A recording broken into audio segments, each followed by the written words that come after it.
আমাদের ছেলেমেয়েরা, মুসলমানের ছেলেমেয়েরা 31st নাইট 0 আওয়ারে নাচ গান ফুর্তি আনন্দ ঢোল ইত্যাদি দিয়ে শুরু করবে, ঠিক না বেঠিক? কেন করবে? কারণ 0 আওয়ার আনন্দ দিয়ে শুরু করলে সারা বছর আনন্দেই যাবে। এটা কি বিজ্ঞান সমর্থন করে? কোন যুক্তি, সাহিত্য, দর্শন এটা সমর্থন করে? বাঙালি জাতীয়তাবাদ, বাংলাদেশের মানুষ যুগ যুগ ধরে কি এই বিশ্বাস কখনো লালন করেছে? তাও করি না।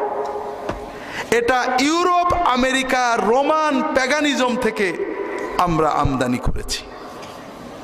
যে প্যাগানিজম উঠে গেছে, প্রকৃতি পূজা উঠে গেছে, আমরা এটাকে আমদানি করেছি।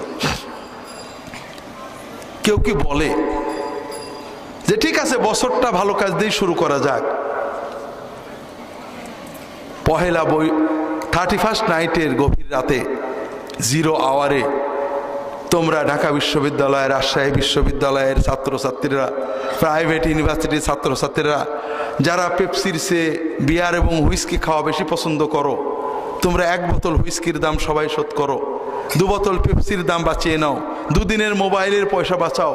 ঠিক 31st নাইটে 0 আওয়ারে ওই বস্তির গরিব মানুষের কাছে যেখানে হাজার হাজার শিশু শীতে কাঁপছে, কোন শীতের কাপড় যাদের নেই, তাদেরকে অন্তত একটা শীতের কাপড় দিয়ে তোমার নতুন বছর শুরু করো, এ কথা কি কেউ বলছে? কারণ এত তো মৌলবাদী কথা, ঠিক না? হ্যাঁ, মানবতাকে সাহায্য করা, গরিবদের সাহায্য করা মৌলবাদী কথা, ঠিক তো? এইরকম কথা বললে তো আমাদের যুবকরা নষ্ট হয়ে যাবে, ঠিক না?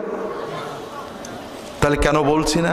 কারণ এই দিবসগুলোকে বাণিজ্যিক সাম্রাজ্যবাদীদের বাণিজ্য প্রসারের জন্য, দুটো স্বার্থ রক্ষার জন্য, একটা হলো তাদের কিনা বেচা বাড়ুক, আর একটা হলো আমাদের নতুন প্রজন্ম যেন পশুতে পরিণত হয়, খাওয়া দাওয়া ছাড়া কোনো নৈতিক চিন্তা তাদের না থাকে।